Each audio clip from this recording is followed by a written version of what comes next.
आज महाशिवरात्री या निमित्तानं विविध ठिकाणी मंदिरात भाविकांची गर्दी पाहायला मिळते।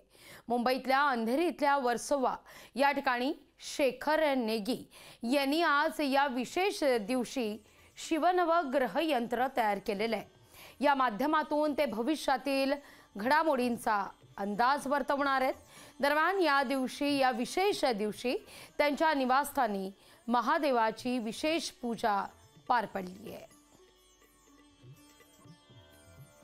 20 वर्ष मला लागले ह्या तपस्या करण्यासाठी आणि महादेवनी ह्या कलिकालमध्ये येऊन मला हे आशीर्वाद दिलेला आहे। आणि हे नाही कुठल्या पुराणमध्ये आहे, नाही कुठच्या ग्रंथमध्ये आहे। मला स्वप्न आला, महादेवनी हे मला आशीर्वाद दिला आणि हे शिव नवग्रह यंत्र अजून कोणीच असं बनवलं नाही आहे। ह्याला खूप मेहनत करून तपस्या करून ह्या यंत्राला आणलेला आहे मी। आणि मला असं वाटतं की हे लोकांचा भल्यासाठी हे यंत्र लोकांच्या घरात पोचायला पाहिजे।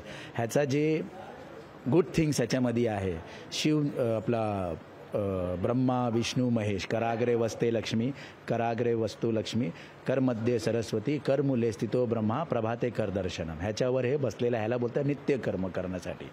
आणि जे नवग्रह आहे, लय लोकांना की ग्रहाला कसे खुश करायचे ते लोकांना साधारण माहीतच नाही। लोक वेगवेगळे दिशामध्ये जातात आहे, तर हे सरळचा आसानचा ह्याला ट्रॅव्हल पण करू शकतो। नवग्रह ह्याच्यामध्ये आहे, ब्रह्माजी आहे, डायरेक्ट भाग्य पहिला मजबूत करतो आणि मग नवग्रहाला मजबूत करतो शेवटी। आणि ह्याच्यावर इथे 4 लिंग म्हणजे एक हे आहे, त्यांना शिवजी आहे इकडे दिलेला आहे। ह्याच्यावर दूध दही शहद आपण चढवायचा आणि आपले स्वतःचे ग्रह स्वतः खुश करायचा, बाकी काय नाही। एकदम सरळचा 3 महिना ह्याच्यावर आपले कर्म करायचं। हे कर्म यंत्र आणि मोक्ष यंत्र आहे। स्वतःचे ग्रह स्वतः खुश करा, 3 महिन्यामध्ये तुम्हाला रिझल्ट गॅरंटी एकदम। लोकशाही मराठी ऐका, पहा, जागरूक रहा।